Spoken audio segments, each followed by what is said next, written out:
Hey guys! Good morning! Happy Sunday! So yan, mag-iikot-ikot na naman tayo dito sa probinsya. Yan, ang ganda ng weather naman today.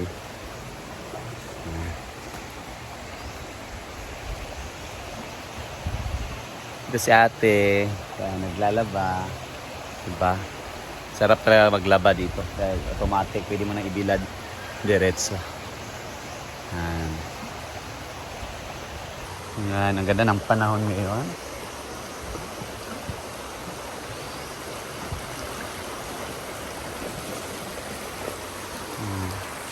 Anli laba.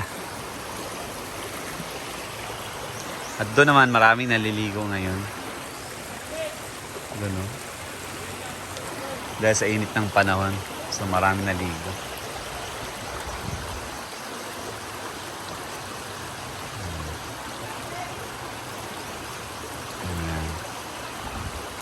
Happy Sunday. Ganda ng panahon. As usual, mainit na naman, sobrang init. So masarap talaga magbabad sa ilog. Doon ang mga nag-picnic doon. Doon sila naligo. And of course, Paloma is here. Cute tayo. Tada kay Con. Lipstick. Sobrang tahimik ngayon ni Ansing. Amega! Pamahon na! Sobrang tahimik ni Ansing. So, may tayong mga guests ngayon.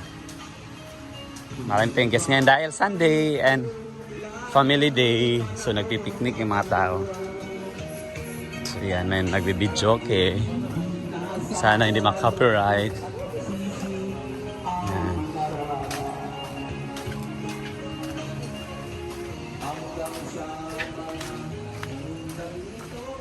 At may naliligo. And of course, aking paboritong puntahan. Ito na area. Ito talaga.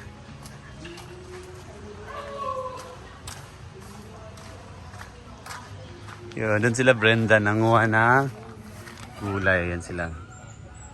Yan, dalawa ni Britney. Anong gulay yung kinuha nila? So dito, my favorite spot. Ito talaga, na nakikita yung bukid. Oh, diba? Start na nagtanim ng palay. Yung mga farmers dito. Dito na area, inaararo pa nila. Yan.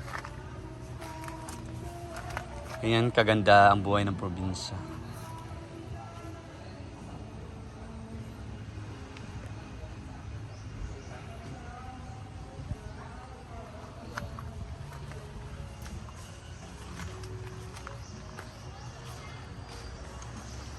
Ganda na ng mga bulaklak ni Brenda, oh. Para itong mga bulaklak na ito is bagay talaga sa mainit na panahon. Dahil parang namumulaklak sila pag mainit talaga. Yan. Itong mga bulaklak ito. Ano ba tawag dito? Daisy? Ito? One ko. Ganda, oh. Bagay sa view. Yan yung daan papunta kay Lacano. Yan. Yan na area.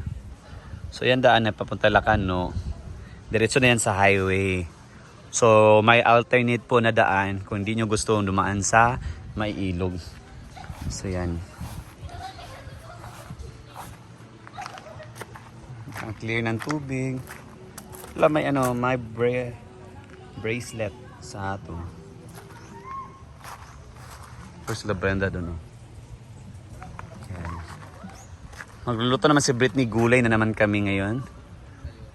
Yan.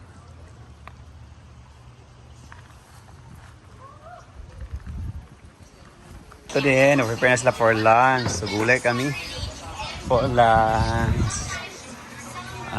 Sayote from the hardin. Huh? Irma. And ambot sa nga gulay. Nakakaon na kuha nitong diri. Ini saluyot. Anong gulay to sa inyo, guys? Sabi ni Brenda, ano to?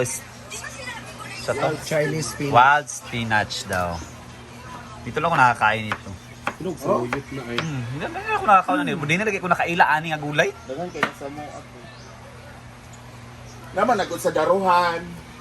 Ano, so we have Kauban man na siya sa mga saluyot. sumasaluyot ha. Bago. Karon pag ko kailaan ni diri nga nani diri. Pag mutubo kayo ng saluyot, lagi na siya. Of course, parisan ng Lucky 7 Sardines dahil marami kami dito. Marami kaming pinapa or sardinas. Pinapa sa Bisaya. Ito na may igisa.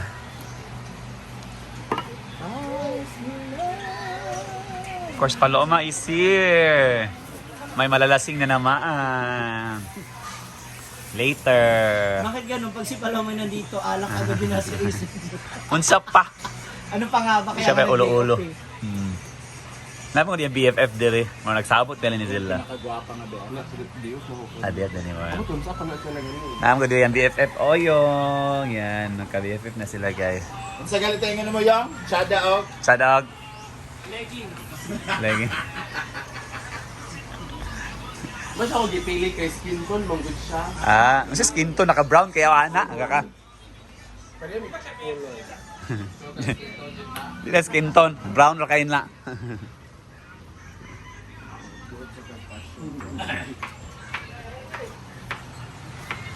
Sa explanation ganyan na naon pang sayote. Para gyud mawala lugar ang duga. Ang tagok. Tap. Lagi na sa process lugar gyud. Ay, Ha?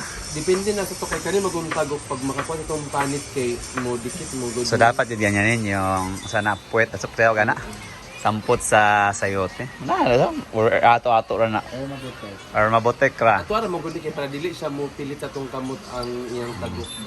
Puro naman dapat tagok kung panitan. Ay, mga chef. Inana mga chef. Okay. So there is ako an. There is a explanation good na ginaganyan pa yung ano. Sa Manila ginaganyan din. Kani mo good siya makakuha itong Kailangan kamot kay yan. mura tag nag kaning sani kaning Gachinsky na tong kamot ba. Oo. Pero kabaw lang itagok. Pero ana yun ang process good para Kay para makuha wag na tagok. siya tagok din. So api lugar nang nasa sulod nga tagok makakuan. Kaya ang Mo tagok niya naramang good diri sa kilid-kilid. Okay. So pila magi ka nos mga 500 to.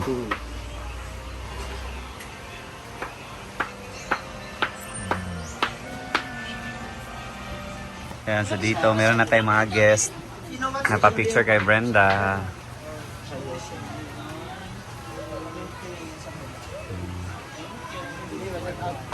Thank you.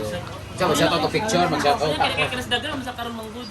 Ah, 30 pa kabuk mga boys. okay. Hi.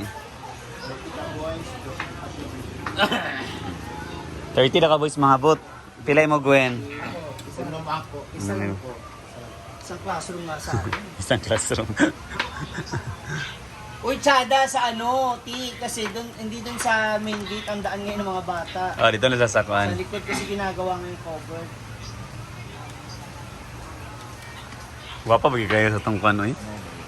Oo, ilabat. Very annoying, di ba pa? Very alluring. Wapa bang uyo? By the way, mga mama, salito nga pala si Paloma Lava Vlog! Ano lang masali sa vlog. Mga bisita namin. Gusto kasi nila masali ta sa vlog. Mga bata, mga basketball players na nag ano dito. Nakaiyak. Bilas mo ka 16 mo nag-uyab dito. Tawag di bilan mga kuwan sa mga uyab. Kuan, 3 years on to pero nagbulag. Ay sa 3 years 13 mo lang uyab na mo. 16 yung kakaroon 16 na. 3 years di ba? Pilan mo ka tayo. Bago pa nake. Bago na yun. Dili niya uyab tinod. At tinod lang bayot yung uyab. Kaya na tayo. So yan, back na sa pagluluto. Diyos ko, hindi matapos-tapos na. And we're back sa ating pagluluto ngayon na magluluto tayo ng native ramen. Ayan. It's our Bisaya ramen na kung saan kahit kahit anong ilalagay mo lang basta ramen siya. And our main ingredient is Lucky 7 Sardines by Mami May Abi. Ang ating next ay Pansit Bisaya ang kinilo. Ayan, muna itong ibutang karon. At syempre, meron din tayong main ingredient. Puro sila main ingredient. Sayote. Sayote ito siya, guys. At meron tayong, instead of, ano yung nilalagay natin sa dahon? Instead of, ano ba yung Pechay. pechay na nilalagay sa ramen? Yung parang pechay bagyo, parang ganon. Nilalagay natin ay wild spinach or kulitis. Butchoy pala yun. Bokchoy, parang bokchoy, ganon. At maglalagay tayo ng tanglad para masarap yung aroma niya, may amoy. At syempre, meron tayo sibuyas, bawang, at may luya tayo para mas dagdag sa anghang. Ayan. Yun yung pagbisaya talaga, mahilig sa luya ang tanglad. At meron tayong red bell pepper. It's called capsicum. Ngayon, we are going to use olive oil. Ha? Sure? Olive oil to. Yeah, very Kaya mo healthy. binili. Kay Angling Olive. Ayan. May olive oil ka sa taas. Ayan. Ayan. So, ngayon, itatali muna natin itong tanglad. May iba hindi marunong magtali ng tanglad. May gusto naman akong tali na tanglad yung mahaba, pero hindi ako marunong doon. Ito naman ay very native na pagkatali. Ganun-ganun mo lang siya. Para na siyang paa ng manok. Yan, ipapasok mo siya sa loob. Tapos hilain mo siya dito. To lock the edge. To lock the ribbon. Yan. Then we cut this last portion. And then this one. Pag ako nag-ano ng tanglad, ginaganon ko siya, minsan dinidikdik ko siya. Para mas nandito kasi yung mas amoy niya sa kayong aroma ng lemongrass. Now, it's already hot. Heat or hot. Unahin natin yung sibuyas kasi una po siyang nasunog yung bawang. Dapat hindi siya overcook. Ganyan, dapat. Ang sarap talaga magluto. Meron kang inspiration. Ang dami nila ha. Dami kong inspiration ngayon, guys. Yan. Tapos, konting ano lang siya kasi sunog na siya kaagad. Ayan. Pagkalagay natin kaagad, ilagay natin kaagad yung bawang. Kasi napula na kaagad yung. Saka ayaw ko talaga yung nasusunog yung ano kasi nagkukos talaga siya ng paet. Para mas mabilis, lakasan natin yung apoy. Kasi maglalaro kami ng pickleball. Why we call this Bisaya nga ramen? Kasi noodles kasi siya. Siyempre may sahog-sahog. Ayan, ilalagay na natin yung luya para lumabas yung kanyang yan yung lasa ng luya talaga. May sabaw to guys, hindi lang to siya ginisa kundi sinabawan to pero konti lang. Tapos paparisan din namin to later na bulag or toyo or dry fish. Actually, madali lang siya pumula. Ayan, pulang-pula na siya. Makikita niyo. Ngayon, ilalagay natin yung sardinas, the Lucky 7. Tatlo yung ilalagay natin.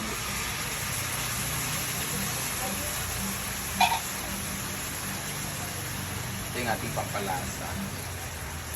Ang sardinas. 3 piraso ng laman niya. Paliit ng sardinas.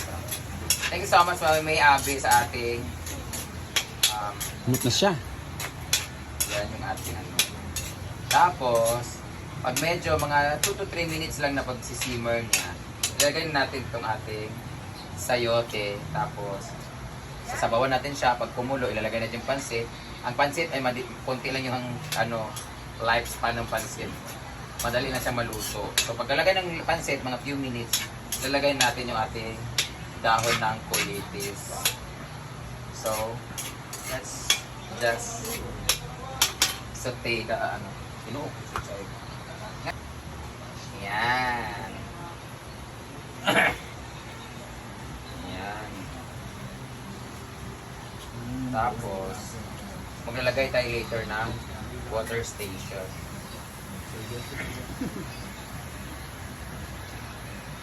Yung mga cameraman tayo sa gilid-gilid guys. Alam mo dapat talaga From different channel. ito dapat yung gagawin ko bukas. No? Bukas kaya anong lulutuin natin. Pero mas maganda kung doon tayo magluto sa ayan na. Segment producer. Cut.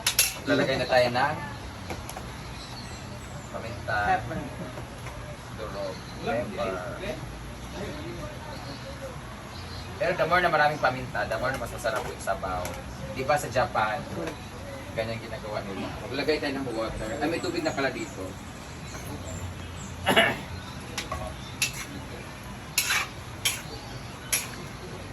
Yan. Lagyan natin ng water.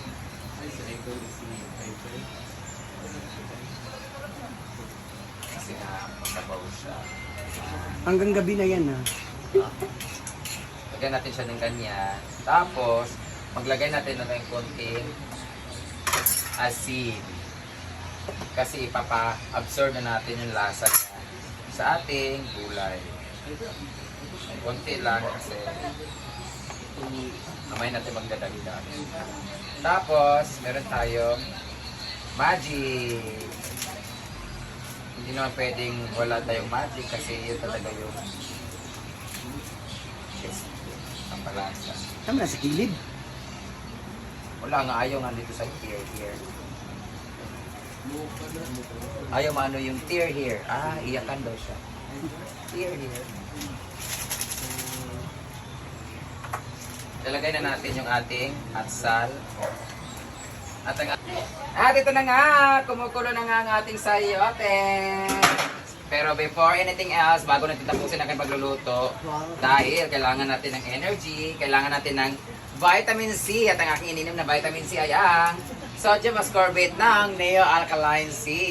Napaganda ng alkaline C nito guys, na vitamins kasi itself na name itself pa lang ay alkaline na siya. So mag-inom muna tayo habang kumukulo ang ating sayote. Para mas energetic tayo at iwas tayo sa mga kung ano ng mga sakit na dadapo sa atin.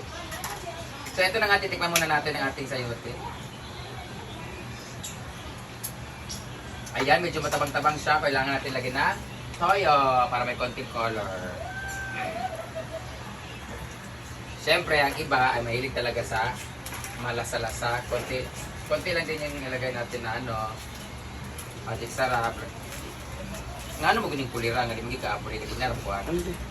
Gamay lang Brit. Lalagay na natin yung ating pansit. Yan ang ating pansit. Ang ating isa sa mga nagpapalasa ng pansit. O kaya, maalat-alat pa naman to. Dapat din ako naglagay pala ng... Giugasan man na ako. Giugasan. Eto na. At syempre, konti lang naman ang buhay ng pansit. Madali lang ito maluto. Magpapainit lang siya ng ito. Ang luluto na lang dito yung kainit niya. Titikman natin ulit kasi kunwari tayo, malinis ang ating pagluluto tayo.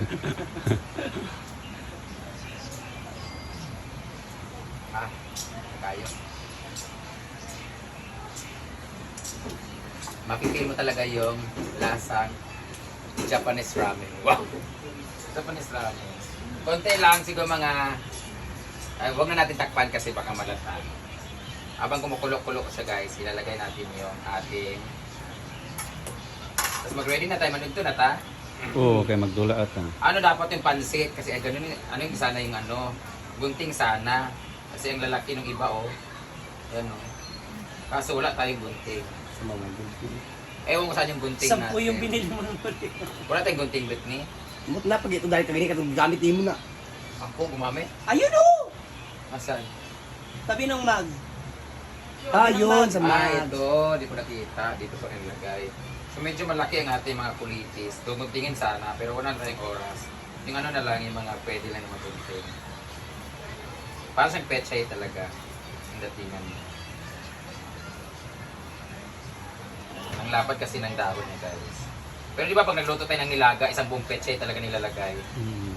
Pero syempre, dahil may sabaw-sabaw tayo na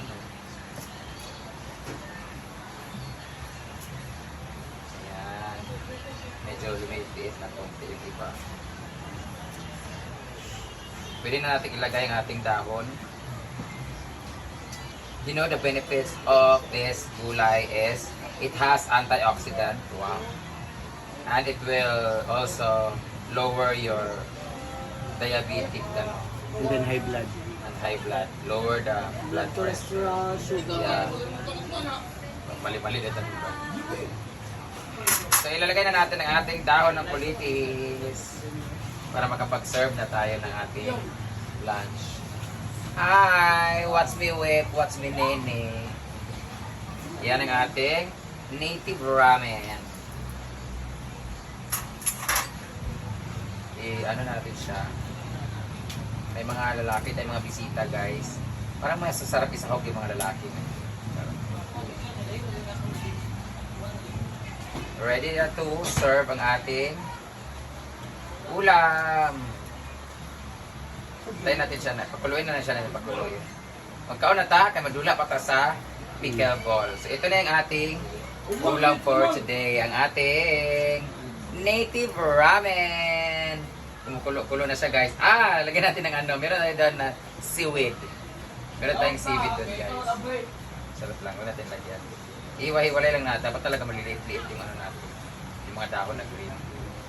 Para mas segregate siya. Kasi pag masyadong malaki kasi. Ito na. Luto na. Pwede na to.